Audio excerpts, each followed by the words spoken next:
Hello दोस्तों। RRB NTPC का जो अभी अभी एग्जाम हुआ था 16 तारीख तीसरा महीना 2026 को। तो पहला शिफ्ट का जो मैथ्स का 30 क्वेश्चन था उसका सॉल्यूशन हमने कर लिया है और सेकंड शिफ्ट का भी मैंने सॉल्यूशन स्टार्ट कर दिया है। तो टोटल 30 क्वेश्चन होता है। तो 30 क्वेश्चन में से 15 क्वेश्चन का सॉल्यूशन मैं पार्ट 1 में करा दिया था और अब हम अगला जो 30 क्वेश्चन का जो अगला 15 क्वेश्चन था उसका हम अभी करेंगे। ठीक है। 30 क्वेश्चन एक साथ मैं इसलिए नहीं किया क्योंकि वीडियो बहुत लंबा हो जा रहा था, तो अपलोड करने में मुझे थोड़ा सा प्रॉब्लम होता है। ठीक है, तो इसीलिए मैं उसे दो भाग में बांट दिया। तो जो 30 क्वेश्चन में से जो 15 क्वेश्चन था उसका मैंने पार्ट 1 में वीडियो बनाकर अपलोड किया था। पार्ट 2 में जो अगला 15 क्वेश्चन होगा उसका अभी हम सॉल्यूशन करेंगे। ठीक है। तो पार्ट 1 को अगर आपने नहीं देखा है तो इस वीडियो के डिस्क्रिप्शन में लिंक दिया होगा, तो वहाँ से आप देख सकते हैं। ओके। तो अभी हम करने वाले हैं पार्ट 2, मतलब जो 16 तारीख तीसरा महीना 2026 को जो एग्जाम हुआ था उसका सेकंड शिफ्ट का जो अगला 15 क्वेश्चन था उसका हम अभी सॉल्यूशन करेंगे। तो यहाँ पे मैं आपको सभी कुछ तो यहाँ पे मैं अभी आपको दिखा देता हूँ। तो मैं आपको ये सब दिखा देता हूँ सेटअप। ये बोर्ड है, ये आप देख सकते हैं, ये बोर्ड है। यहाँ पे मैं क्वेश्चन का सॉल्यूशन करूँगा। क्वेश्चन देखने के लिए सामने मैं लैपटॉप रखा हूँ, तो वहाँ से मैं क्वेश्चन देख लेता हूँ। और ये है स्टैंड, मतलब ये एक फ़ोन रखने के लिए, ये अटैच करने के लिए यहाँ पे ये एक होल्डर है। और ये है माइक के लिए स्टैंड। ओके। तो आज हम करने वाले हैं सेकेंड शिफ्ट का सॉल्यूशन। ओके, अब देख सकते हैं 16 तारीख तीसरा महीना 2026 को जो सेकेंड शिफ्ट का सॉल्यूशन था उसको हम अभी करने वाले हैं। तो दोस्तों, सॉल्यूशन स्टार्ट करने से पहले सिर्फ आपसे मैं एक रिक्वेस्ट करूंगा, आप प्लीज़ सपोर्ट करते रहिएगा। ओके। और अभी तक आपने इस वीडियो को लाइक नहीं किया है तो प्लीज़ इस वीडियो को लाइक करके शेयर जरूर कर दीजिएगा। तो चलिए स्टार्ट करते हैं आज का सॉल्यूशन। तो ये है क्वेश्चन नंबर 16। तो सबसे पहले मैं क्वेश्चन पढ़ लेता हूँ। साधारण ब्याज पर कोई धनराशि किस वार्षिक दर से 16 वर्षों में स्वयं की 5 गुनी हो जाएगी। तो यहाँ पे हम इसको करेंगे सबसे सिंपल तरीका से और अच्छे मेथड से करेंगे। तो यहाँ पे आप देख सकते हैं क्वेश्चन में बोला है साधारण ब्याज पर कोई धनराशि 16 वर्षों में स्वयं की 5 गुनी हो जाती है। तो अगर ये मूलधन P है, अमाउंट A हो गया, तो यहाँ पे मान लेते हैं ये 100 रुपया। ओके। 5 साल में कितना हो जा रहा है, सॉरी 16 वर्षों में हो जा रहा है, ये हो जा रहा है 5 गुना, तो इसका 5 गुना हो जाएगा 5x। और ये कितने साल में हुआ, ये हुआ है 16 साल में। ठीक है, तो ये हो गया 16 साल में। यहाँ पे आप ब्याज कितना हो जाएगा, साधारण ब्याज अगर देखें तो ये हो गया 5x में से, अमाउंट में से, मिश्रधन में से मूलधन घटाएंगे तो ब्याज आ जाएगा, तो ये आ जाएगा 4x। तो ये आ चुका है 4x ब्याज, और ये 16 साल का आया है। हमें 1 साल का निकालना है, तो साधारण ब्याज 1 साल का आ जाएगा 4x, उसको 16 से भाग कर देंगे तो ये आ जाएगा 1 साल का ब्याज। इसको हम काट भी सकते हैं, 4 एकम 4, 4 चौक 16, तो 1/4 आ जाएगा 1 साल का ब्याज। और हमें क्वेश्चन में क्या बोला था, निकालना क्या था, दर निकालना है, मतलब रेट निकालना है। तो जब भी रेट निकालना है तो हमें ये दर की ज़रूरत पड़ेगी, सॉरी ये साधारण ब्याज का ज़रूरत पड़ेगा, और हमें बट्टे में मूलधन लिखना है। मूलधन यहाँ पे 1 हो जाएगा, और रेट निकालना है, रेट तो परसेंट में होता है, तो 100 से गुणा कर देंगे। अब इसको सॉल्व कर देंगे। ओह, ये 4 है ना, 1/4, ये 1/4। अब इसको सॉल्व करेंगे तो 1/4 और ये 1/1 हो जाएगा, और जब भाग के पास जाएगा तो ये हो जाएगा 1/1 का, 1/1 का 1/x गुना 100। ये 1 से x कट जाएगा, 4 से ये कट जाएगा 25 बार में, तो रेट आ चुका है 25%। तो हमारा राइट आंसर आ जाएगा ऑप्शन 4। तो ये है क्वेश्चन नंबर 17। तो सबसे पहले मैं क्वेश्चन पढ़ लेता हूँ। 5:12, 14:31, 8:33 और 17:39 में सबसे बड़ा अनुपात कौन सा है। तो ये आप देख सकते हैं, हमें बताना है इसमें से सबसे बड़ा कौन सा है। ठीक है, तो इसको करने का तो देखो 3-4 तरीका है। एलसीएम तरीका है, गुणा करने का तरीका है, और या फिर सिंपल आप भाग दे के कर सकते हो, है ना। तो यहाँ पे मैं आपको सबसे सिंपल तरीका बताऊंगा। तो सबसे पहले देखो, जो ऑप्शन आपको काटना है काट सकते हो, मतलब जो आंसर हो ही नहीं सकता उसको आप काट लो। तो यहाँ पे सबसे बड़ा बोल रहा है, तो सबसे छोटा कौन सा होगा। तो ये आप देख सकते हैं, सबसे जो डिफरेंस सबसे ज़्यादा जिसका होगा वही सबसे छोटा होगा, तो उसको हम काट सकते हैं, लेकिन वो आंसर होगा ही नहीं। तो आप देख सकते हैं ये 17 दूनी 34, 14 दूनी 28, 5 दूनी 10, सब कुछ दुगना आ रहा है, बट ये 3 गुना आ रहा है। 8 दूनी 16, 8 तिया 24, 8 चौक 32, तो 8 का ये 4 गुना है, तो ये सबसे छोटा होगा, तो ये तो आंसर नहीं हो सकता। इसको हम एलिमिनेट कर सकते हैं। अब देखो, अब हम इसमें चेक करेंगे तीनों में। तो इसको चेक करने का देखो सबसे सिंपल तरीका, 17/39। ओके, रेशियो मतलब यही है, 17:39, 14:31 और 5/12। हमें इन तीनों में से बताना है कि सबसे बड़ा कौन सा है। तो आप तिरिया गुणा कर लो, 17 एकम 17, 17 तिया 51, 17 एकम 17, 17 हासिल एक बचा था, 17 तिया 51, 52। तो ये आ चुका है 527। अभी हम इसको गुणा करेंगे तो 14 नियम 126 का 6, 14 नियम 126 का 6 हासिल 12, 14 तिया 42, 42 और 12, 42 और 12, 2 2 4, 4 1 5, तो ये आ चुका है 54। तो ये 546। तो ये देख सकते हैं आप, ये छोटा है तो मतलब ये वाला छोटा है, ठीक है। जहाँ का छोटा आता है उसी साइड का छोटा रहता है, तो ये नहीं हो सकता, ये होगा। अब मतलब ये दोनों में ये बड़ा आया तो इसको लेंगे, और अब ये वाला, ठीक है, ये वाला तो कट गया, अब ये दोनों बचा, तो अब हम इसमें चेक करेंगे 5/12। फिर से अब हम इसका तिर्यक गुणा करेंगे, तो 14 दूनी 28 का 8 हासिल 2, 14 कम 14, 15 16, उसके बाद 5 एकम 5, 5 दिया 15, तो ये आ चुका है 168 और 155। तो आप देख सकते हैं इसमें सबसे बड़ा कौन सा है, ये वाला बड़ा है। अगर ये बड़ा है तो ये वाला बड़ा होगा, इसी साइड का बड़ा होगा, तो सबसे बड़ा आ जाएगा 14/31। तो सबसे बड़ा आया है 14/31। तो कौन सा है ऑप्शन, ऑप्शन दूसरा देख सकते हैं आप, यही सबसे बड़ा होगा। तो ये है क्वेश्चन नंबर 18। तो सबसे पहले मैं क्वेश्चन पढ़ लेता हूँ। रीमा और जूही प्रत्येक जब अकेले काम करती है तो एक काम को क्रमशः 12 दिन और 36 दिन में पूरा कर सकती हैं। दोनों बारी बारी एक दिन छोड़कर काम करती। रीमा पहले दिन से और जूही दूसरे दिन से काम शुरू करती। काम पूरा करने में कुल कितने दिन लगेंगे। तो ये है अल्टरनेट डे वाला काम। तो सबसे पहले हम लिख लेते हैं कि लोग शुरू में कितना काम करते हैं। रीमा, आर को मैं रीमा से दर्शाऊंगा, सॉरी रीमा को आर से दर्शाऊंगा।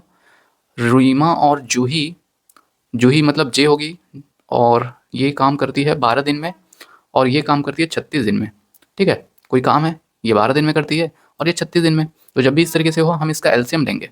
एलसीएम यहाँ पे 36 होगा और यही टोटल वर्क हो जाएगा। उसके बाद 36 को हम 12 से भाग देंगे तो आर का एफिशिएंसी आ जाएगा, मतलब रीमा का। तो 12 या 36 और 36 से 36 से भाग देंगे तो जे का एफिशिएंसी आ जाएगा, मतलब जूही का। तो एक आया, तो जूही का एफिशिएंसी एक आ गया। अब क्वेश्चन में बोला है दोनों बारी बारी एक दिन काम छोड़कर काम करते हैं। रीमा पहले दिन से और जूही दूसरे दिन से काम शुरू करती है। तो देखो 36 काम करना है टोटल, ठीक है। शुरू में कौन आ रही है काम करने, क्वेश्चन में आप देख सकते हैं रीमा पहले दिन से, तो रीमा पहले दिन और अगले दिन कौन आएगा, अगले दिन आएगा, सॉरी आएगी जे, मतलब जूही आएगी।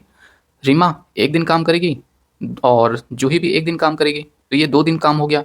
अब 2 दिन में कितना काम करेंगे, यहाँ पे एफिशिएंसी लिखेंगे आर का, मतलब रीमा का, तो ये हो जाएगा 3, और प्लस अगले दिन आएगी जूही, जूही काम करेगी 1, तो 3 और 1 4, तो 2 दिन में 4 काम हुआ है। बट हमें कितना करना है, 36 काम। तो हमें 4 में से किसी ऐसी संख्या का गुणा करेंगे जिससे 36 आ जाए। तो 4 से किसका गुणा करें कि 36 आए, तो यहाँ पे 9 का गुणा करेंगे, तो 4 नियम 36, तो टोटल 36 वर्क हो जाएगा, ठीक है। वैसे ही जैसे मतलब यहाँ पे 9 का गुणा किए तो यहाँ भी 9 का गुणा करेंगे, तो 2 दिन था, 2 में 9 का गुणा करेंगे तो 18 आ जाएगा, तो 18 दिन लग जाएगा 36 काम करने में, ठीक है। तो आंसर क्या आ जाएगा हमारा, 18 दिन। क्वेश्चन में यही बोला था कि अल्टरनेट काम करेंगे तो टोटल समय कितना लग जाएगा, तो आंसर आ जाएगा हमारा ऑप्शन 2। तो ये है क्वेश्चन नंबर 19। तो सबसे पहले मैं क्वेश्चन पढ़ लेता हूँ। एक विद्यालय कार्यक्रम के लिए एक संगवा का टेंट लगाया जाना है। टेंट का आधार त्रिज्या 7 मीटर और ऊंचाई 24 मीटर है। टेंट के संपूर्ण वक्रित पृष्ठ क्षेत्रफल को कवर करने के लिए एक सजावटी कपड़े का उपयोग किया जाना है। कपड़े की कीमत 40 रुपये प्रति वर्ग मीटर है। आवश्यक कपड़े की कुल लागत ज्ञात कीजिए। तो यहाँ पे एक टेंट की काम हो रहा है, टेंट लगाना है मतलब, और ये संगवाकार है। तो संगवाकार है मतलब शंकु के आकार का है, तो इस तरीके से शंकु होगा, ठीक है। ये इस तरीके से शंकु होगा, और क्वेश्चन में आप देख सकते हैं इसका बोला है टेंट का आधार हो जाएगा, मतलब शंकु का आधार हो जाएगा त्रिज्या 7 मीटर, तो ये हो जाएगा 7 मीटर त्रिज्या, और हाइट हो जाएगा 24, हाइट हो जाएगा 24। तो जब भी आपको 24 और 7 दिखे तो फटाक से आप ट्रिपलेट याद कर लो। ट्रिपलेट मतलब 7 24 25, ये ट्रिपलेट होता है। तो ये एक ट्रेंगल बनता है, ये आप देख सकते हैं, ये इस तरीके से ट्रेंगल, ये 7 है, ये 24 है, तो ये 25 हो जाएगा, एक ट्रिपलेट है। तो यहाँ पे जो तिरछा वाला स्लेंट हाइट जिसको बोलते हैं वो आ जाएगा 25 मीटर। तो उसके बाद हमें निकालना क्या है, टेंट के संपूर्ण पृष्ठ क्षेत्रफल को कवर करने के लिए एक सजावटी कपड़े का उपयोग किया जाना है। तो हमें निकालना है जो कपड़ा लगेगा इसके वक्र पृष्ठ पर, उसका हमें कॉस्ट निकालना है, ठीक है। तो यहाँ पे कर्व सरफेस एरिया, यहाँ पे फॉर्मूला यूज़ करेंगे। तो कर्व सरफेस एरिया ये तो किनारे किनारे का हमें लेना पड़ेगा, नीचे में तो कपड़ा लगेगा ही नहीं, नीचे कैसे लगेगा, नीचे का हमें नहीं लेना है। ऊपर का क्या हो जाएगा, ऊपर का हो जाएगा ये होता है पाई आर एल, ठीक है। तो ये फॉर्मूला होता है, तो पाई यहाँ पे 22/7 हो जाएगा, रेडियस क्या हो जाएगा 7 हो जाएगा, और एल मतलब स्लेंट हाइट ये हो जाएगा 25, और यहाँ पे कोस्ट भी दिया है। तो 40 रुपया प्रति वर्ग, तो यहाँ पे 40 से गुणा कर देंगे। उसके बाद हम इसको 7 से 7 काट लेंगे। उसके बाद 25 चौक 100 है ना, डायरेक्ट अगर गुणा करें तो ये 0 आएगा। 25 चौक 100 फिर से गुणा 22, तो अब हम इसका गुणा करेंगे तो ये आ जाएगा 22,000। तो टोटल कॉस्ट आ जाएगा कपड़े का, सजावटी कपड़े का हो जाएगा 22,000। ठीक है, तो कौन सा ऑप्शन, तो ऑप्शन तीसरा हो जाएगा हमारा राइट आंसर। तो ये है क्वेश्चन नंबर 20। तो सबसे पहले मैं क्वेश्चन पढ़ लेता हूँ। एक चक्रीय चतुर्भुज पी क्यू आर एस की भुजा पी क्यू को बिंदु टी तक बढ़ाया जाता है। यदि एंगल आर क्यू टी बराबर 58 डिग्री तो एंगल पी एस आर की माप ज्ञात कीजिए। तो देखो दोस्तों, यहाँ पे चक्रीय चतुर्भुज की बात हो रही है, तो जब भी चक्रीय चतुर्भुज आ जाए, कहीं भी आप दिख जाए, तो एक सर्कल बनाओ और एक 4 भुजा वाला चतुर्भुज बना लो इस तरीके से, और कुछ मत करो। जब भी चक्रीय चतुर्भुज बोल दे इस तरीके से बनाओ। ठीक है, और यहाँ पे क्वेश्चन में बोला है चक्रीय चतुर्भुज पी क्यू आर एस, इस तरीके से चक्रीय चतुर्भुज होगा। और क्वेश्चन में बोला है पी क्यू को बिंदु टी तक बढ़ाया जाता है। पी क्यू को आगे बढ़ा लेंगे हम, तो ये टी यहाँ तक आ गया। उसके बाद बोला है आर क्यू टी ये एंगल दे दिया है 58 डिग्री। ठीक है, उसके बाद क्वेश्चन में बोला है एंगल पी एस आर की माप हमें निकालना है, मतलब ये वाला एंगल। तो जब भी एंगल चक्रीय चतुर्भुज का अगर आपको निकालना है तो आप एक रिलेशन याद रखो, ये जो एंगल होगा आजू बाजू का, इसका ये बराबर होगा ये दोनों का जोड़ का इसका आजू बाजू का, मतलब एंगल एस और एंगल क्यू। ठीक है, एंगल एस और एंगल क्यू बराबर हो जाएगा angle P plus angle R, angle P plus angle R, angle P plus angle R. ठीक है, ये याद रखिएगा। बट आप ये भी याद रखिएगा, ये जो चक्रीय चतुर्भुज है इसका एंगल 360 डिग्री होता है। तो यहाँ पे आप देख सकते हैं, वैसे तो ये एक सीधी लाइन में एंगल बन रहा है ना, एक सीधी लाइन है, ये 58 डिग्री है, तो ये हो जाएगा 180/58 है ना। 180 में 58 हम माइनस कर लेंगे, तो 10 में से 8 जाएगा 2, ये हो जाएगा 7 में से 5 जाएगा 2, और ये हो जाएगा 1, तो ये आ चुका है 122। ठीक है दोस्तों, 122। तो ये तो हो जाएगा आजू बाजू का, और साथ में आप ये भी ध्यान दीजिए, ये जो आजू बाजू का एंगल है ये 180 डिग्री होता है। ठीक है, चक्रीय चतुर्भुज का एक प्रॉपर्टी है ये, आजू बाजू का जो एंगल होता है 180 डिग्री। तो 122 डिग्री, तो ये 180 में से 122 जाएगा तो क्या बचेगा, यहाँ पे 180 में से 122 को घटाएंगे तो ये वाला एंगल आ जाएगा। तो 10 में से 2 जाएगा 8, 7 में से 2 जाएगा 5, और ये 0, तो 58 आ चुका है ये वाला एंगल, और हमें यही एंगल निकालना था, तो ये आ चुका है 58। तो कौन सा है ऑप्शन, ऑप्शन तीसरा हो जाएगा हमारा राइट आंसर। तो ये है क्वेश्चन नंबर 21। तो सबसे पहले मैं क्वेश्चन पढ़ लेता हूँ।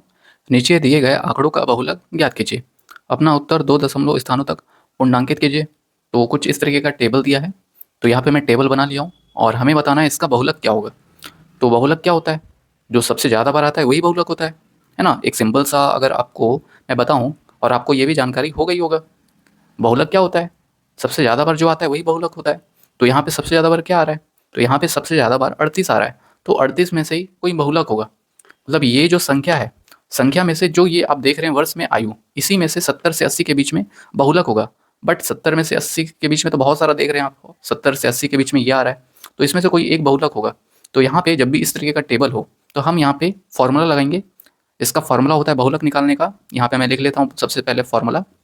ये होता है L प्लस 2F1, नहीं यहाँ 2F1 नहीं आएगा, सिर्फ F1 माइनस F0 बटे में 2F1 minus F2 minus F0। ठीक है, ये रहता है। यहाँ पे आप शुरू में 0 भी लिख सकते हैं, यहाँ पे सेकंड में 2 भी लिख सकते हैं। ठीक है, और यहाँ पे H, ये सब कुछ क्या क्या होता है भाई मैं बता देता हूँ फटाफट। L होगा, ये जो लिमिट देख रहे हैं 70 का और 80 के बीच में, ये जो 70 है वही L होता है, मतलब लोअर लिमिट है 70। तो यहाँ पे मैं लिखते भी चलूँ क्या साथ साथ में, ठीक है चलिए। तो ये हो जाएगा 70 L। उसके बाद F1 देखिए, ये जो 38 है ये F1 होगा, यहाँ पे मैं दूसरा कलर से लिख लेता हूँ। ठीक है, सबसे पहले देखिए ये जो सबसे ज़्यादा है 38 है, तो 38 में से ही कोई बहुलक होगा। ये जो देख रहे हैं लिमिट 70 से 80 के बीच में, तो 38 ये F1 हो जाएगा। उससे पहले ये F0, और ये जो आगे है ये F2 हो जाएगा। ठीक है, ये हो जाएगा F1 F0 F2, ये आ चुका है। L तो ये हो जाएगा 70, ये L हो गया, और H यहाँ पे हो जाएगा ये जो लिमिट देख रहे हैं 70-80, इनके बीच का डिफरेंस ये एच हो जाएगा। ठीक है, एच हो जाएगा यहाँ से 10। तो यहाँ पे सब वैल्यू अब रख लेते हैं फटाफट। तो F1 यहाँ पे क्या है 38 है, माइनस F0 18 बटे में 2F1 मतलब 38 का दुगना, 8 दूनी 16 का 6 हासिल 1, 2 तिया 6 1 7 76, माइनस F0 कितना है 18, F2 कितना है 26, उसके बाद गुना H कितना है 10 है, upper limit minus lower limit करेंगे तो ये आएगा 10, तो यहाँ पे 10 का गुणा कर लिए। अब हम इसको सॉल्व कर लेते हैं फटाफट। तो 70 प्लस ये 38 में से 18 जाएगा तो 8 में से 8 गया 0, 3 में से गया 2, उसके बाद इसको हम जोड़ लेंगे। यहाँ पे ये घट रहा है, एक काम करते हैं यहाँ पे इस तरीके से 6 8 6 14 का 4 हासिल 1 2 3 4, तो ये घटा लेंगे, 6 में से 4 जाएगा 2, 7 में से 4 जाएगा 3 और ये 10। अब एक काम करते हैं, इसको हम 4 से काट लेते हैं, 4 पंचे 20 4 अट्ठे 32, तो 50 को है ना 5 गुनी 10 50 हो जाएगा। तो 50 को 8 से भाग करेंगे तो क्या आएगा, जो भी आएगा 70 में प्लस कर देंगे तो बहुलक आ जाएगा हमारा। तो 8 कमा 8 अठी 64, 8 पंचे 40, 8 6 48, तो 8 6 48 दशमलव लग जाएगा, यहाँ 2 बचा तो 2 जीरो 2 जीरो है ना, 2 जीरो को 8 से भागने थे, 8 दूनी 16, फिर 4 बचा, दशमलव आ चुका है तो 1 जीरो फिर से, 4 पंचे 20 8 पंचे 20, नहीं नहीं नहीं 8 पंचे 20 थोड़ी, 8 पंचे 40 होता है ना, 8 पंचे 40, तो ये आ जाएगा। अब हम इसको जोड़ लेंगे तो 70 6 76.25 बहुलक आ गया। ठीक है, तो कौन सा ऑप्शन 76.25, तो आप देख सकते हैं ये पहला ऑप्शन 76.25 ये हो जाएगा पहला ऑप्शन हमारा राइट आंसर। तो बहुलक जब भी इस तरीके से निकालना हो तो आप ये फॉर्मूला याद रखिएगा। ठीक है दोस्तों, ये फॉर्मूला आपको याद रखिएगा, अब 2-3 बार आप खुद से लिखेंगे तो आपको याद हो जाएगा ये। ओके, तो ये है क्वेश्चन नंबर 22। तो सबसे पहले मैं क्वेश्चन पढ़ लेता हूँ। 11 परिणामों का औसत 61 है।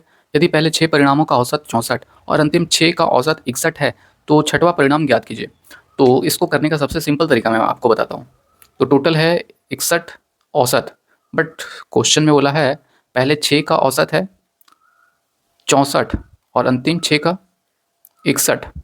ठीक है, आप ध्यान दीजिएगा, ये जो 6 है शुरू का 6 संख्या है ना, मतलब 6 जो भी ये संख्या है परिणाम है, 6 परिणाम का औसत आ गया 64 और अंतिम 6 का 61, बट आप देख सकते हैं टोटल 11 परिणाम है तो यहाँ पे 12वां आ रहा है, तो 12वां जो ये है इसका छठवां जो है और इसका जो पहला है दोनों का एक ही होगा, है ना, यहाँ पे मिल रहा है, नहीं तो 6 6 12 हो जाएगा, 12 नहीं है, क्वेश्चन में आप देख सकते हैं शुरू में 11 परिणाम बोल रहा है, तो यहाँ पे दोनों में एक ही संख्या आ रही है, मिल रहा है शुरू लास्ट वाला दोनों का ये, है ना। तो यहाँ पे 64 और 61 इसका परिणाम आ गया, मतलब औसत। तो यहाँ पे टोटल शुरू में दिया है, टोटल नहीं मतलब औसत दिया है 61। ठीक है, औसत दिया है 61। अब हम यहाँ पे डेविएशन लगाएंगे, यहाँ पे 61 है औसत, बट यहाँ पे कितना है 3 ज़्यादा है, तो यहाँ पे +3 कर लेंगे, +3 और 6 का करेंगे तो 6 3 18, वैसे यहाँ पे 61 है तो यहाँ भी औसत 61, तो ये 0 हो जाएगा। ठीक है, अब देखिए ये 18 औसत था 61, औसत कितना दिया था क्वेश्चन में आप देख सकते हैं 61, बट यहाँ पे ये 18 ज़्यादा आ रहा है। 18 ज़्यादा क्यों आ रहा है, क्योंकि जो ये मिल रहा है दोनों में कोई एक संख्या है वो मिल रहा है, तो यहाँ पे 18 प्लस करना पड़ेगा हमें।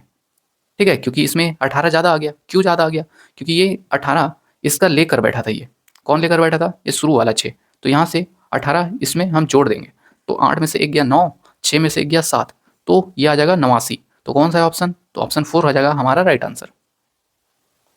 तो ये है क्वेश्चन नंबर 23। तो आप देख सकते हैं ये इस तरीके का कोई क्वेश्चन है, तो ये है सिंप्लीफिकेशन का क्वेश्चन। तो आप देख सकते हैं ये है सिंप्लीफाई करना है हमें।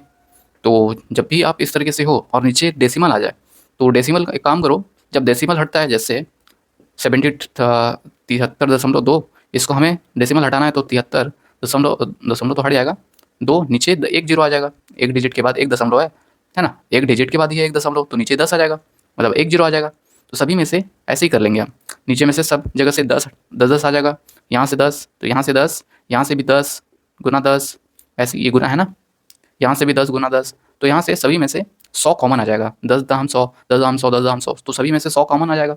100 कॉमन आएगा तो ये नीचे देखिए ये 1/100 है बटे में, और 100 ऊपर चले जाएगा तो 100 ऊपर आ जाएगा। तो एक काम करते हैं 100 को ऊपर लिख लेते हैं और 100 आप भूल जाइए, 100 भूल जाइए, मतलब जो डेसिमल है उसको अब इग्नोर कर सकते हैं आप।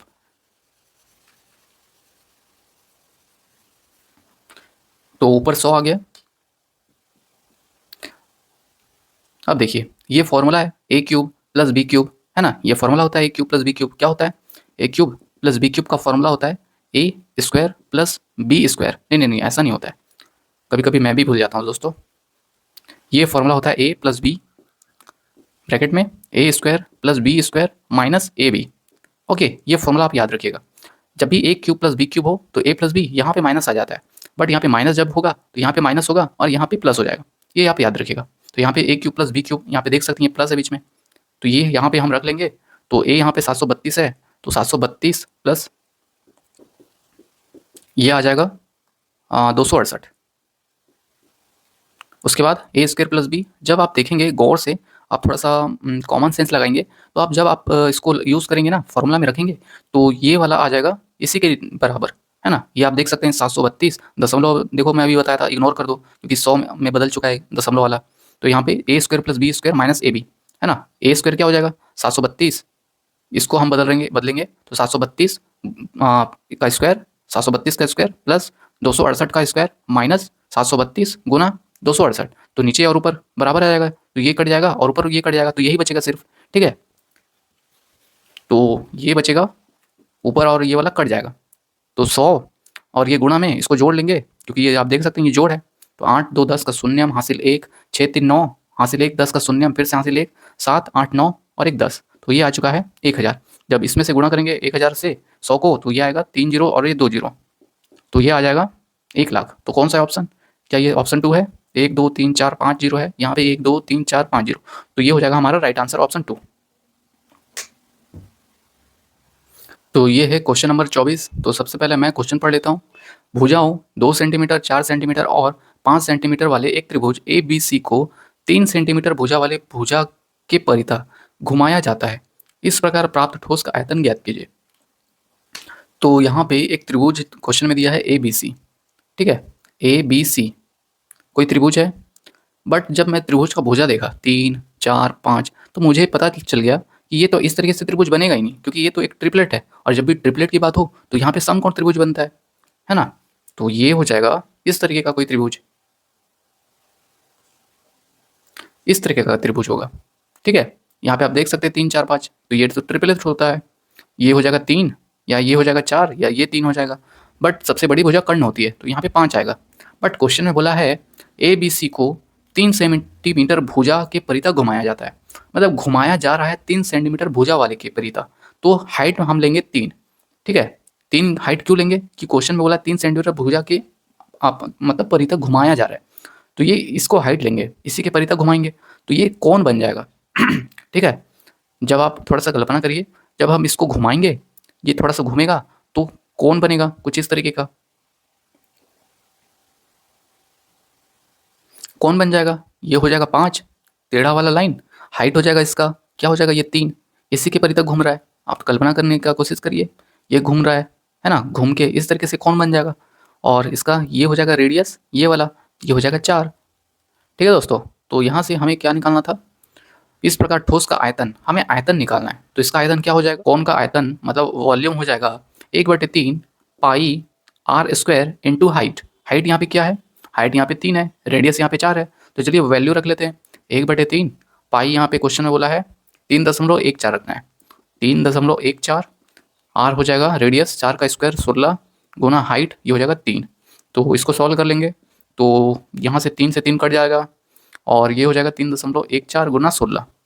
तो यहाँ से हम इसको सॉल्व कर लेते हैं, तो 16 चौक 64 का 4 हासिल 2, 16 कम 16, 16 2 18 का 8, 16 चौक 64 का 4 हासिल 2, 16 कम 16, 16 2 18 का 8 हासिल 1, 16 कम 16, 16 दूनी 32, 16 तिया 16 चौक 64 का 4 हासिल 1, 16 चौक 64 का 4, अच्छा ये मिस्टेक हो रहा है दोस्तों थोड़ा सा, 16 चौक 64 का 4 हासिल 6 हो जाएगा, 16 कम 16, 16 6 22 का 2 हासिल 2, 16 तिया 48 और 2 50, और ये 2 डिजिट के बाद दशमलव, तो 2 डिजिट के बाद दशमलव आ चुका है, तो आयतन आ चुका है 50.24। तो कौन सा है ऑप्शन, ऑप्शन 3 हो जाएगा राइट आंसर। तो ये है अगला क्वेश्चन। तो सबसे पहले मैं क्वेश्चन पढ़ लेता हूँ। एक दुकानदार ने 520 रुपये प्रति दर्जन की दर से 59 दर्जन वस्तुएं खरीदी। उसने प्रत्येक वस्तु को 52 रुपये की दर से बेचा, उसे कितना प्रतिशत लाभ हुआ। तो दोस्तों ये क्वेश्चन है प्राइस और क्वांटिटी से रिलेटेड। ठीक है। तो यहाँ पे मान लेते हैं ये प्राइस हो गया और ये क्वांटिटी हो गया। तो शुरू में खरीद रहा है तो यहाँ पे सीपी लिखेंगे, कॉस्ट प्राइस। तो यहाँ पे कॉस्ट प्राइस है 59 दर्जन वस्तुएं, 59 दर्जन। तो यहाँ पे 59 दर्जन कितना में खरीद रहा है, 520 रुपया प्रति दर्जन। देखो यहाँ पे 59 दर्जन वस्तु, एक दर्जन में कितना होता है, 12 क्वांटिटी, बट यहाँ पे 520 प्रति दर्जन है ना। तो यहाँ पे 59 दर्जन की बात हो रहा है और यहाँ पे 520 प्रति दर्जन, तो हमें बराबर करना पड़ेगा। ठीक है, 59 दर्जन का ये मोल रेट नहीं है, ये तो सिर्फ एक दर्जन का है। 59 दर्जन का निकालने के लिए हमें यहाँ पे 59 से गुणा करना पड़ेगा। ठीक है, उसके बाद देखिए क्या बोल रहा है आगे, आगे बोल रहा है उसे प्रत्येक वस्तु को 52 की दर से बेचा, मतलब बेच रहा है 52 की दर से बेचा। तो मतलब कितना क्वांटिटी था, 59 क्वांटिटी था, मतलब दर्जन 59 था, तो 59 दर्जन भी बेचेगा। बट ये 52 एक वस्तु का था, है ना, एक वस्तु का। तो टोटल कितना दर्जन था, टोटल 59 दर्जन था। और एक दर्जन में कितना होता है, टोटल 12 होता है। तो टोटल इतना हो जाएगा। अब हम इसको गुणा कर लेते हैं, तो जो आएगा ये कॉस्ट प्राइस हो जाएगा, और इसको गुणा करेंगे तो जो आएगा ये सेलिंग प्राइस हो जाएगा। तो देखते हैं कितना आता है। तो इसको मैं कैलकुलेटर में कर लेता हूँ फटाफट। ये आ जाएगा 520 गुना 59, ये आ जाएगा 3680, 3600 नहीं 30,680, 30,680 उसका खर्चा आ गया, मतलब कॉस्ट प्राइस। और 52 गुना 59 गुना 12, ये आ जाएगा बेचने का। तो ये आ चुका है 36,816, इतना बेचा। मतलब 59 दर्जन इतने में खरीदा था और बेच रहा है इतना। तो आप देख सकते हो फ़ायदा ही हो रहा है उसको। तो कितना फ़ायदा हो रहा है उसको, फ़ायदा हो रहा है, इसको घटा लेंगे, 6 में से शून्य गया 4, है ना, बड़ी संख्या नहीं, 6 में से शून्य थोड़ी जाएगा, ये तो 6 में से, एक काम करते हैं ऐसे लिख लेते हैं, 680, तो ये 6, और 11 में से 8 जाएगा 3, 7 में से 6 जाएगा 1, 6 में से शून्य जाएगा 6। और हमें क्या निकालना है, प्रॉफिट। देखो प्रॉफिट तो हो ही रहा है उसको, 30,000 की चीज़ को इतने में करीब बेच रहा है, 30,680 का मतलब जो था वो 36,816 में बेच रहा है, तो फ़ायदा हो गया इतना का। तो परसेंट निकालना है, प्रॉफिट परसेंट, तो नीचे हम लिखेंगे सीपी, तो ये हो जाएगा 30,680। और रेट में हमें निकालना है, मतलब परसेंट रेट में होता है, तो ये हो जाएगा 100 से गुणा करेंगे प्रॉफिट परसेंट। तो ये इसको हम सॉल्व कर देंगे 0 से 0। और देखो इसको आपको कैलकुलेशन करने की ज़रूरत नहीं है अब, क्योंकि जो आएगा आंसर लास्ट यूनिट 0 होगा ही होगा। तो ऑप्शन 2 ही हमारा राइट आंसर होगा। ठीक है, फिर भी मैं आपको इसको पूरा गुणा करके दिखा देता हूँ, गुणा भाग। तो ये कितनी बार में जाएगा, क्या ये इसका दुगना हो रहा है क्या, 8 दूनी 16 अच्छे, यहाँ से ले 1, 6 दूनी 12, 1 तेरे का 3, यहाँ से ले 1 इधर आ गया, हाँ ये डबल है। ठीक है, इसका डबल ये हो गया, तो 2 गुना 10 हो जाएगा 20, तो 20% प्रॉफिट आ चुका है। तो ऑप्शन 2 हो जाएगा हमारा राइट आंसर। आपको यहाँ पे सिर्फ आपको ध्यान देना है और कैलकुलेशन में। ठीक है, तो ये है अगला क्वेश्चन। तो सबसे पहले मैं क्वेश्चन पढ़ लेता हूँ। एक वृत्ताकार रनिंग ट्रैक पर पी को 5 चक्कर पूरा करने में 40 मिनट लगते हैं, आर को 7 चक्कर पूरा करने में उतना ही समय लगता है जितना पी को 6 चक्कर पूरा करने में लगता है। यदि वे व्यास के 2 अलग अलग छोरों से एक ही दिशा में दौड़ना शुरू करते हैं तो वो पहली बार कितने मिनट बाद मिलेंगे। तो दोस्तों ये होगा वृत्ताकार रनिंग का क्वेश्चन। ठीक है, तो यहाँ पे एक वृत्ताकार रनिंग हम बना लेते हैं, कुछ इस तरीके का रहेगा। तो ये वृत्ताकार रनिंग में पी को चक्कर पूरा करने में 40 मिनट लगते हैं, पी को 5 चक्कर पूरा करने में 40 मिनट, एक चक्कर पूरा करने में 5 अट्ठे 40, 8 मिनट लग जाएगा। ये तो हो गया पी का। और आर को 7 चक्कर पूरा करने में कितना समय लग रहा है, जितना पी को 6 चक्कर, तो पी का 6 चक्कर कितना है, 6 अठे 48, तो 7 चक्कर पूरा करने में 48 मिनट लगेगा, 7 चक्कर पूरा करने में। तो एक चक्कर पूरा करने में 48/7, क्योंकि ये कट नहीं रहा है तो हम ऐसे लिखेंगे। ये तो हो गया एक चक्कर का, ये टाइम आ चुका है। हमें क्या निकालना है, यदि वे व्यास के 2 अलग अलग छोरों से एक ही दिशा में दौड़ना शुरू करते हैं तो वे पहली बार कितने मिनट बाद मिलेंगे। तो देखो हमें क्वेश्चन में दिया है वैसे व्यास, है ना, व्यास यही होगा, और बोल रहा है व्यास के दोनों अलग अलग छोर से एक ही दिशा में दौड़ रहे हैं, तो मतलब ये इस दिशा में, तो ये और ये भी इसी दिशा में, ये P हो जाएगा और ये R हो जाएगा। ठीक है, उसके बाद तो देखो हमें निकालना है समय, कितना समय बाद मिलेंगे। तो यहाँ पे समय निकालने के लिए फॉर्मूला हम यूज़ कर सकते हैं यहाँ पे, स्पीड बराबर डिस्टेंस अपॉन टाइम। टाइम हमें निकालना है, डिस्टेंस चाहिए और क्या चाहिए हमें, स्पीड चाहिए। बट आप देख सकते हैं एक ही दिशा में दौड़ रहे हैं वो लोग, तो है ना, एक ही दिशा में दौड़ रहे हैं, तो हमें यहाँ पे रिलेटिव स्पीड निकालना पड़ेगा। अब रिलेटिव स्पीड कैसे निकालेंगे, पी का रिलेटिव स्पीड क्या है, ये हो जाएगा डिस्टेंस कितना है, डिस्टेंस अगर मान लेते हैं एल डिस्टेंस है ना, एल डिस्टेंस हो गया पूरा सर्कल का, एल डिस्टेंस हम क्या निकाल रहे हैं, स्पीड निकाल रहे हैं ना, पी का स्पीड, पी का स्पीड हो जाएगा लेंथ अपॉन ये हो जाएगा टाइम, टाइम कितना है, ये 8 मिनट, 8 मिनट, ये तो हो गया पी का।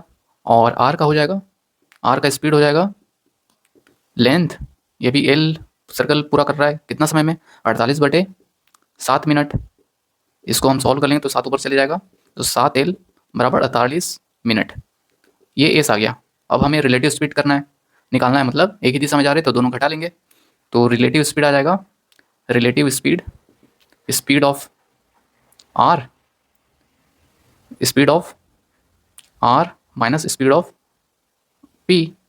तो यहाँ से क्या आ सकता है, आर कितना है 7L upon 48 minus L upon 8, तो यहाँ से 8 6 48, तो यहाँ पे 6 का गुणा करेंगे तो 7L माइनस ये यहाँ पे 8 आ जाएगा, तो यहाँ भी सॉरी यहाँ पे 8 नीचे आएगा ना, एलसीएम 48 है, तो 6 48, तो यहाँ भी 6, तो 7L माइनस, तो ये हो जाएगा L/48। तो ये आ चुका है रिलेटिव स्पीड, रिलेटिव स्पीड आ गया ये। अब हम यहाँ पे फॉर्मूला में रख देंगे, तो यहाँ पे डिस्टेंस कितना है, देखो क्वेश्चन में बोला है दोनों व्यास के दो अलग अलग छोरों से, अब मतलब व्यास की बात हो रहा है, पूरा सर्कल की बात नहीं हो रहा है, तो हम पूरा जो ट्रैक का लेंथ है उसका आधा लेंगे, तो डिस्टेंस हो जाएगा L/2 और स्पीड हो जाएगा, ये रिलेटिव स्पीड हमने निकाला है, तो ये हो जाएगा L/48। तो यहाँ से टाइम आ चुका है L/2, ये हो जाएगा L/48, तो ये हो जाएगा 48/L, तो L से L कट गया, 2 से ये 2 दूनी 2 चौक, तो T बराबर आ चुका है 24 मिनट। ओके, तो कौन सा है ऑप्शन, ऑप्शन 4, तो हमारा राइट आंसर आ जाएगा ऑप्शन 4। तो ये है सिंप्लीफिकेशन का क्वेश्चन, क्वेश्चन नंबर 27। तो आप देख सकते हैं इस तरीके का कोई क्वेश्चन है, तो यहाँ पे हम सिंपल गुणा भाग कर लेते हैं, तो यहाँ पे 3.75 ये हो जाएगा, 4 को 5 से भाग देंगे, तो एक काम करते हैं, इसको हम वो कर लेंगे, ब्रैकेट खोल लेते हैं, तो 4/5 इस तरीके से भी हम कर सकते हैं, बहुत तरीका है इसको करने का। तो ये हो जाएगा 3.5 माइनस माइनस प्लस 8/20, तो ये 3.5 इसमें घटा लेंगे, 3.5, तो 5 7 में से 5 गया 2, 3 में से 3 जाएगा 0, तो 0.25, उसके बाद ये 4/5 और 8/20, इसका हम एलसीएम लेंगे, तो ये आएगा ये क्या आ सकता है, ये नीचे एलसीएम 20 आएगा, यहाँ पे 4 का गुणा किए, 4 पंचे 20, 4 चौक 16, 16 और 8 24। ठीक है दोस्तों, आप समझ पा रहे हैं, यहाँ पे मैं सिंपल एलसीएम लिया हूँ, आपको मैं यहाँ पे अच्छे से करके भी दिखा देता हूँ। 8/20, तो ये हो जाएगा नीचे 20, तो यहाँ पे 20 लाना है हमें, तो 4 से गुणा करना पड़ेगा, 4 चौक 16, 16 प्लस 8, तो ये 24 हो जाएगा, 24/20। अब देखो ये सॉरी 20 है यहाँ पे। अब एक काम करता हूँ सिंप्लीफिकेशन करने के लिए, मतलब सरल करने के लिए, यहाँ पे इसको नीचे 100 बना लेता हूँ। ठीक है, तो ये 5 का गुणा कर लिया, तो 20 पंचे 100, यहाँ भी 5 का, तो 5 चौक 20, मतलब ये 120 आएगा, तो ये हो जाएगा 0.25 प्लस 120/100, तो ये 0 से 0, यहाँ पे 0.25 प्लस ये 1 0, तो यहाँ पे 1.2, तो अब हम इसको सॉल्व कर लेते हैं, 2 सॉरी ये 5 2 2 4.1 1.45 आ चुका है, तो कौन सा है ऑप्शन, ऑप्शन 3 हो जाएगा हमारा राइट आंसर। ठीक है, इसको आप सिंपल और दूसरा तरीका से भी कर सकते हो, है ना, आपको जैसे अच्छा लगे वैसे कर सकते हो। तो ये है क्वेश्चन नंबर 28। तो सबसे पहले मैं क्वेश्चन पढ़ लेता हूँ। किसी संख्या में 25% की वृद्धि करने पर वह एक ऐसी संख्या के बराबर हो जाती है जो तीसरी संख्या से 20% कम है। पहली संख्या और तीसरी संख्या का अनुपात ज्ञात कीजिए। तो यहाँ पे 3 संख्या है, ठीक है, ये एक संख्या हो गया, ये दूसरा संख्या हो गया, ये तीसरा संख्या हो गया, और बोल रहा है 25% की वृद्धि करने पर, 25% की वृद्धि करने पर अगर मान लेते हैं ये 100 है, इसका 25% वृद्धि कर लेंगे तो 125 आ जाएगा। अब ये बोल रहा है जो तीसरी संख्या से, जो तीसरी संख्या अगर मान लेते हैं ये 100 है, 100 से इसका 20% कम कर लेंगे तो इसके बराबर हो जाएगा, तो ये हो जाएगा 100 से इसका 20% कम, तो ये हो जाएगा 80। ठीक है, जैसे जैसे क्वेश्चन में दिया है बोला है वैसे ही मैं यहाँ पे किया हूँ, क्योंकि क्वेश्चन में बोला था किसी संख्या का 25% वृद्धि करने पर, तो ये मान लिया मैं पहला संख्या 100 है, इसका मैं 25% वृद्धि कर लिया तो 125 आ गया। अब ये जो बोल रहा है ये किसके बराबर होगा, ये तीसरी संख्या से 20% कम होगा, तो जब भी इस तरीके से हो तो एक लाइन छोड़ के लिखना है हमें। ठीक है तो अब हम इसको, ये जो खाली जगह है इसको हम आगे बढ़ा लेंगे, क्योंकि ऐसे ही करते हैं हम। ये खाली जगह इसको हम आगे बढ़ा लेंगे, उसके बाद जो कट रहा है उसको काट लेंगे, तो ये 1 0, ये 1 0, ये 1 0, और कुछ कट रहा है क्या? तो ये 25 से कट रहा है, 25 चौक 100, 25 पंचे 25 पंचे, और कुछ कट रहा है क्या? 2 से कट रहा है। एक काम करते हैं, छोड़ देते हैं, 8 चौक 32 गुणा कर लेंगे सीधा, 8 पंचे 40 और 5 जहाँ 50। अब काट सकते हैं, 16, ये 20, ये 25। अब क्वेश्चन में क्या हो रहा है? पहली संख्या और तीसरी संख्या का अनुपात, पहली संख्या और तीसरी संख्या, पहली संख्या और तीसरी संख्या का अनुपात। तो ये पहली संख्या आ गया और ये तीसरी संख्या आ गया, तो इसका अनुपात आप देख सकते हैं 16:25। तो इसका राइट आंसर आ जाएगा ऑप्शन 2। तो ये है क्वेश्चन नंबर 29। तो सबसे पहले मैं क्वेश्चन पढ़ लेता हूँ। सुमन, कुणाल और पूजा ने क्रमशः 10,050, 1,510 और 1,280 का निवेश करके एक व्यवसाय शुरू किया। यदि वर्ष के अंत में लाभ 1,650 है तो लाभ में पूजा का शेयर कितना है? तो ये है पार्टनरशिप का क्वेश्चन। तो यहाँ पे सुमन है, सुमन को एस से दर्शा रहा हूँ मैं, कुणाल को के से और पूजा को पी से। और यहाँ पे दिया है 1,050 इन्वेस्टमेंट, मतलब निवेश। सुमन करती है 1,050 का और कुणाल कर रहा है 1,510 का, 1,510 का, और ये पी माने पूजा, पूजा करती है 1,280 रुपये का। ये इन्वेस्टमेंट हो गया। और क्वेश्चन में बोला यदि वर्ष के अंत में लाभ 1,650 है, तो देखो वर्ष के अंत में बोल दिया, तो सभी यहाँ पे जो समय इन्वेस्ट कर रहे हैं 12 है ना, 12 महीना, मतलब सभी एक समान में कर रहे हैं। तो जब भी एक समान होगा समय, तो प्रॉफिट जो होगा इसी रेशियो में हो जाएगा। मतलब जो प्रॉफिट होगा यहाँ पे, तो सबसे पहले हम रेशियो ले सकते हैं, 0 0 0 हटा सकते हैं, इग्नोर कर लेंगे हम, ठीक है। उसके बाद प्रॉफिट क्या होगा टोटल, देखो टोटल प्रॉफिट क्वेश्चन में बोला है 1,650, बट यहाँ पे देखते हैं कितना आ रहा है। तो 8 9 9 5 14, 14 का 4, 14 का 4 हासिल 1 1 2 3 5 3 8 8 और 1 1 2 3, 384 टोटल प्रॉफिट आ रहा है। टोटल प्रॉफिट आ गया 384, बट क्वेश्चन में दिया है 1,650, तो 1,650 टोटल प्रॉफिट है और क्वेश्चन में बोला है 384, सॉरी क्वेश्चन में दिया 1650, बट यहाँ पे 384 हम यहाँ पे निकाले। और क्वेश्चन में क्या बोल रहा है, पूजा का शेयर, पूजा का शेयर क्या हो जाएगा, 128 हो जाएगा। जब समय बराबर होता है तो 128 ही उसका क्या हो जाएगा, प्रॉफिट हो जाएगा। तो हमें 128 का मान निकालना है, तो हम इस तरीके से पूजा का प्रॉफिट निकाल सकते हैं। तो हम इसको सॉल्व कर लेंगे, तो इसको हम सॉल्व करेंगे, तो क्या ये 5 गुना हो रहा है क्या, नहीं 8, क्या ये 3 गुना हो रहा है? काम करते हैं 128 का 3 गुना करते हैं, 3 8 24 का 4 हासिल 2, 3 2 6 7 8, 3 एकम 3, 384, हाँ ये 3 गुना हो रहा है, ये 3। अब हम इसको काट लेंगे, 3 एकम 3, 3 पंचे 15, एक बचा, 3 पंचे 15 और एक 0। तो पूजा का प्रॉफिट आ चुका है 550। तो कौन सा ऑप्शन, ऑप्शन पहला हो जाएगा हमारा राइट आंसर। तो दोस्तों ये है लास्ट क्वेश्चन, मतलब क्वेश्चन नंबर 30। तो सबसे पहले मैं क्वेश्चन पढ़ लेता हूँ। यदि समीकरण x² minus 3px plus Q बराबर 0 और x² minus 2kx plus T बराबर 0 का एक मूल उभयनिष्ठ है और पहले समीकरण के मूल बराबर है, तो t प्लस क्यू स्क्वायर का मान क्या होगा? मतलब ये होल में है t प्लस क्यू, इसका हमें वैल्यू निकालना है। तो इसका आंसर क्या होगा, इसका आप खुद से प्रैक्टिस करो और इसका आंसर कमेंट करके बताओ, ठीक है। मैं आपको थोड़ा सा हिंट दे देता हूँ। क्वेश्चन में बोला है एक मूल उभयनिष्ठ है और पहले मूल के पहले समीकरण के मूल बराबर है। तो देखो पहले मूल के समीकरण बराबर है, अगर ऐसा बोल दिया तो जो b² माइनस 4ac होगा ये बराबर 0 हो जाएगा, ठीक है, ये हो जाएगा 0। तो यहाँ पे आप जब आप वैल्यू रखोगे a बराबर, b बराबर, c बराबर, तो कुछ ना कुछ वैल्यू आएगा। तो उसका जो भी वैल्यू आएगा आप उसका हेल्प कर सकते हो, उसका वैल्यू जो भी आएगा दूसरे इक्वेशन में रखना है ना, पहला इक्वेशन और दूसरा इक्वेशन में रखना, तो कुछ रिलेशन बन जाएगा। तो वहाँ से आप टी और क्यू का वैल्यू आप निकाल सकते हो, ठीक है। तो चलो अब इसका आंसर आप कमेंट करके बताओ। कहने का मतलब अगर आपसे ये नहीं बनेगा तो आप पूछ लेना, ठीक है, कमेंट करना इसका आंसर, मैं आपको सॉल्यूशन अलग से वीडियो बनाकर बताऊंगा, ठीक है। बट आप जरूर खुद से प्रैक्टिस करना। तो दोस्तों उम्मीद करता हूँ मैं आज का जो ये 15 क्वेश्चन था, वैसे तो ये पार्ट 2 है, तो पहला पार्ट 1 में 15 क्वेश्चन और अभी ये पार्ट 2 में 15 क्वेश्चन, तो टोटल 30 क्वेश्चन आपको समझ में आया। क्या समझ में आया? सॉल्यूशन समझ में आया। फिर भी अगर आपको कुछ डाउट हो रहा है, क्वेश्चन नंबर आप बता सकते हैं, उसका मैं अलग से फिर से अच्छे से समझाने का प्रयास करूंगा, ठीक है। मतलब दोस्तों मैं उम्मीद करता हूँ ये जो आज का जो 15 क्वेश्चन था, मतलब ये एनटीपीसी का जो 16 तारीख तीसरा महीना 2026 का जो सेकंड शिफ्ट था, टोटल 30 क्वेश्चन था, तो इसको मैं 2 पार्ट में डिवाइड कर दिया था। तो आज का ये जो 15 क्वेश्चन था दूसरा पार्ट था, इससे पहले पहले वाले पार्ट में 15 क्वेश्चन में आपको सॉल्यूशन किया था, मतलब कराया था, तो टोटल 30 क्वेश्चन हो गया। अगर आपको किसी क्वेश्चन में डाउट हो रहा है तो आप जरूर कमेंट करके पूछ सकते हैं, ठीक है? किसी भी तरीके से डाउट है, कहीं भी आपको कन्फ्यूज़न हो रहा है, तो आप ज़रूर पूछ सकते हैं।